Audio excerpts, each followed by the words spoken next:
साथियों, कैसे हो आप सब। उम्मीद है आप लोग बहुत ही मस्त होगे और मस्त तरीके से आपकी तैयारी चल रही होगी। जैसा कि आप बहुत दिन से मांग कर रहे थे कि सर आपका मेडिकल कैसे हुआ था, वो बताइए। और उसके बाद में और आप लोगों को क्या सावधानी बरतनी चाहिए, जैसे कि आपका आंख में दिक्कत है, कहीं आपकी हाइट कम है और बहुत सारी दिक्कत है, जैसे फ्लैट ट्वीट है, किसी को नौकनी है। तो इसमें पूरा A to Z बात होगी। तो आप वीडियो को अंत तक बने रहिएगा। चैनल पे ना, चैनल को सब्सक्राइब कर लेना और पूरे आपके क्वेश्चन मैंने लिख लिया है, तो अंत तक बने रहना है। और यार वीडियो को लाइक कर दो, बहुत ही मेहनत से वीडियो बन रहा है। और बहुत लोग भाई पूछते सर क्या इसमें जुगाड़ लगता है, इसके बारे में भी बात करेंगे। उसे देखने के बाद में आपका कोई भी डाउट नहीं रहेगा और सारी और टेंशनें खत्म हो जाएंगी इसे देखने के बाद। तो चलिए शुरू करते हैं। और लाइक कर देना यार, चैनल को सब्सक्राइब कर लेना ऐसे ही अपडेट पाने के लिए, वैसे वीडियो पाने के लिए। तो साथियों, मेडिकल का पूरा प्रोसेस समझने से पहले सबसे पहले ये बता दूं, जैसे ही कि आप जो है पेपर देंगे तो क्वालिफाई हो जाएंगे। तो उसके बाद में आपको DVPHT के लिए कॉल आती है और आप जब कॉल आएगी तो आपको बता देंगे कि फ़ला जगह आपको फ़ला टाइम पहुंचना है। उसमें आपका जो है DVPHT के लिए एक पूरा जो है फॉर्म आ जाता है, जैसे कि फ़ोटो वोटो उसमें लगाना होता है, बाकायदा उसको लगा के आपको वहाँ पहुँचना होता है। आप वहाँ जमा करेंगे, फिर आपका नाम आएगा। तो उसके बाद में आपको क्या करना होता है, आपका वहाँ कागज़ को वेरिफिकेशन करेंगे वो, और चेक करेंगे कागज़ में कोई दिक्कत तो नहीं है, जैसे कि आपका आधार है, आय जाति निवास जो आप लगाएंगे तो वो पूरा चेक करेंगे। उसके बाद में फिर आपकी हाइट नपेगी और हाइट नपने के बाद में वहीं पर सीना ईना नाप लेते हैं। और जब आप फाइनली सेलेक्ट हो जाते हैं तो वहाँ से आपको भेज दिया जाता है। फिर कुछ समय बाद में आपकी फाइनल लिस्ट जारी होती है। जैसे कि आपकी 35,700 वैकेंसी हैं, तो 35,700 लड़के सेलेक्ट हो जाएंगे और जितने लड़के ओवर हो जाते हैं उनको बाहर कर देते हैं। उसके बाद में क्या करते हैं, फिर आपको मेडिकल के लिए कॉल आती है और फिर कॉल आएगी और जो आपकी फ़ाइल DVPHT में जो आपकी वहाँ तैयार की जाती है वही आपको मेडिकल के लिए आगे भेज दी जाती है। अब आगे मेडिकल में जैसे ही आप आएंगे तो डॉक्टर साहब एक रूम में बैठे रहते हैं और आपको बाहर बैठाला जाएगा। वहाँ आपकी कुर्सी उर्सी डाल दी जाती हैं, तो आराम से वहाँ बैठे होंगे। और जैसे ही आपका वेरिफिकेशन नंबर आता है वैसे ही आपको मेडिकल में भी नंबर चलेगा उसी क्रम से। तो आपको जैसे कि 2 से 3 बंदे वहाँ बुलाए जाते हैं और जैसे ही आप अंदर जाएंगे तो आपसे कहेंगे कि आप कपड़े उतार दीजिए, सिर्फ आप वहाँ अंडरवियर में खड़े रहेंगे। उसके बाद में जैसे ही आप जाएंगे तो फिर आपका हो सकता है वो फ्लैट फीट आपको चेक करने लगे। तो इसका क्रम आगे पीछे हो सकता है, पर जो बता रहा हूँ इतना ही होगा और आपको उसको पूरा देखना है, वीडियो को अंत तक बने रहना है, कोई भी डाउट बचने नहीं दूंगा। तो फ्लैट फीट में क्या होता है, जैसे कि आप वहाँ पहुँचेंगे तो पानी का या तो कोई गीला कपड़ा डाल देंगे या थोड़ा पानी वहाँ भरा होता है, तो आपको क्या कहेंगे उसमें चल के जाइए। तब आप जैसे पानी में के अंदर से निकलेंगे, उसके बाद जब आगे चलेंगे सूखा रहता है तो वहाँ आपके पैर के निशान बन जाते हैं। तो वहाँ से देखते हैं कि आपके पैरों में जो गैप होना चाहिए है कि नहीं। यदि आपके पैरों में गैप नहीं होगा तो आपका पूरा पैर पंजा चपक जाएगा, तो वो लोग जान जाएंगे कि आपके फ्लैट फिट है, तो आप अनफिट हो जाएंगे। उसके बाद बात करते हैं आँखों का। तो बहुत भाई लोग पूछते हैं सर मेरी आंखें वीक है। तो मैं आपको बता दूं, एक आंख अगर 6/6 है और दूसरी आंख आपकी 6/9 है तो आपका आराम से हो जाएगा। और दूसरी बात ये भी बता रहा हूँ, डॉक्टर भगवान का रूप होता है और कोई डॉक्टर नहीं चाहता है कि आपको बाहर निकाले, तो आपका थोड़ा बहुत वो मैनेज कर लेते हैं। इतना घबराने की जरूरत नहीं है, मैं बार बार कह रहा था। और मेरे भी थोड़ी दिक्कत थी पर कोई भी दिक्कत नहीं हुई। आप आराम से पढ़ लोगे जाके, ठीक है।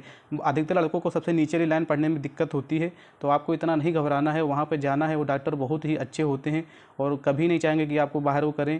तो आप आराम से आँख का करवा लेंगे, डॉक्टर टेस्ट करेंगे और आपसे पूछेंगे। और उसके बाद में जो है, तो उसके बाद में आपका अब हाथ का, बहुत वो लोग बोलते हैं सर मेरे हाथ की हड्डी टूटी, क्या टूटी है। देखो, ऊपर से बिल्कुल बराबर होना चाहिए, ऊपर से बिल्कुल जैसे हाथ वो देखते हैं वैसे सीधा होना चाहिए। आपको हाथ ऐसे सीधा करवा के देखेंगे कहीं टूटा फूटा तो नहीं है, ऊपर से वो चेक करते हैं, ना कि अंदर कोई नहीं देखता है, ठीक है। अगर आप नॉर्मली फिट हैं तो आप फिट हैं, आपको इसमें घबराने की जरूरत नहीं है। यदि यार अनफिट हैं तो आप फिट नहीं हो पाएंगे, इतना तो मैं कंफर्म कह रहा हूँ। तो आपका हाथ चेक कर लेंगे, उसके बाद में आपकी नौकनी चेक होती है। तो नौकनी में क्या होता है, नौकरी में आपसे कहेंगे कि एड़ी मिला के आप खड़े हो जाइए, ठीक है। तो जब आप एड़ी मिला के खड़े हो जाएंगे तो जो आपके टांगों के बीच में वो देखेंगे कि एक स्केल होती है, तो तुम्हारे टांगों के बीच में लगा के देखेंगे कहीं आपके पूरे पैर कहीं टच तो नहीं हो रही बीच में। अगर यदि आप अपने घर पे चेक कर सकते हैं एड़ी पे कि आपके स्केल डाल के देख लेना कि आपके अगर पैर टच नहीं हो रही तो आपको नौकरी नहीं है। और मैं इसका लाइव वीडियो भी बनाऊंगा घर जाके, अभी मैं छुट्टी लेके जाने वाला हूं। तो यदि इसका लाइव वीडियो चाहिए आपको कि सर कैसे चेक होता है, मैं पूरा आपको A to Z बता सकता हूं। तो यदि कमेंट करिए ज़्यादा से ज़्यादा, मैं आपको जो है लाइव पूरा प्रोसेस दिखाऊंगा कैसे मेडिकल होता है, ठीक है। अब बात करते हैं आगे 5वें नंबर की। तो बहुत लोगों का कलर विजन सर पूछते हैं, सर मेरे कलर विजन है। तो तुमको ये बता दूं, एक उनके पास कापी होती है जो नॉर्मली आप डॉक्टर के पास जाएंगे उनके पास भी होती है, सेम वैसी उनके पास भी होती है। तो आप कलर तरीके से बहुत होते हैं, तो उसमें आपसे पूछेंगे कि बताओ इसमें कौन सा अक्षर लिखा है, कहीं इंग्लिश का वर्ड लिखा होता है, कहीं 1-2 गिनती लिखी होती है। और कहीं हिंदी का भी शब्द दे देते हैं, जैसे आ है, बा है, का है, ऐसे लिखा होता है। यदि आपका क्लियर विजन है तो फिर आप नहीं बता पाएंगे, यदि आपके नहीं है तो आप आराम से पढ़ लेंगे, उसमें घबराने की ज़रूरत नहीं है। अब आगे बात करते हैं नंबर 6 की, कान की। तो कान की लोग बहुत ज़्यादा भाई लोग कह रहे थे कि सर कान के बारे में बताइए, तो चलिए बताते हैं आपको कान के बारे में आज। सबसे पहले बता दूं, जब भी आप मेडिकल कराने जाएंगे तो आपको क्या करना है, नॉर्मली घर पे ही कान को साफ़ करा लेना है। कहीं डॉक्टर के पास या कहीं किसी, बहुत लोग आते हैं कान साफ़ करने ले, वहाँ आपको कान को नहीं साफ़ कराना है। और इतना आपको याद रखना है, और कान को जो है साफ़ आप करके आपको जाना है। और फिर आपको क्या करना है कि वहाँ जब आप पहुँचेंगे तो वहाँ पर जब आप पहुँचेंगे तो आपको एक मशीन होती है जो आपके माथे पे लगाएंगे, तो उसकी आवाज़ हू ऐसे करके आती है। तो आपको वो बंद करके अधिकतर लगाते हैं। तो आपसे पूछेंगे कि इसमें आवाज़ आ रही है कि नहीं आ रही है, तो इसमें आपको जल्दी में नहीं बता देना है कि नहीं बताएंगे नहीं तो तुरंत बाहर कर देंगे, ऐसा कुछ नहीं है। आपको बिल्कुल इत्मीनान से बताना है। जब पूछे कि आवाज़ आ रही है, अगर आ रही है तो बताना है आ रही है सर, और अगर कह रहे हैं नहीं आ रही तो कह दो कि सर नहीं आ रही है। आपके वो कान पास भी लेके जाएंगे, कभी बंद करके ले जाएंगे, कहीं वो आवाज़ करती हुई जाएगी, तो आपको जब आवाज़ सुनाई दे तभी आपको बताना है। उसके बाद में आपको बात करें फिर हाइट की, तो बहुत भाई लोगों को नहीं पता होगा कि हाइट मेडिकल के दिन भी नापी जाती है आपकी, और आपकी कम से कम 3 से 4 बार हाइट पूरा प्रोसेस में नापी जाती है। तो आपकी हाइट भी नपेगी, और हाइट नापने के बाद में जो है फिर आपको अंदर बुलाएंगे, और फिर आपके प्राइवेट पार्ट भी चेक होते हैं, जैसे कि बहुत भाई लोगों के हाइड्रोसील या कुछ भी और जो दिक्कतें होती हैं वो लोग चेक कर लेते हैं। प्राइवेट पार्ट में बस इतना ही होता है, वो कुछ नहीं होता है। और नंबर 9 पे होता है हाथ पैर, जैसे कि हैं, जैसे कि आपकी उंगली कटी टी ना हो, पैर बिल्कुल सही हो, पैर की उंगली बराबर हो, मतलब कि 10 की 10 उंगली आपकी सलामत होना चाहिए। बस इतना प्रोसेस होता है, इसके अलावा कुछ भी नहीं होता है। और कोई भी डाउट हो, कोई भी क्वेरी हो तो कमेंट करिए ज़्यादा से ज़्यादा।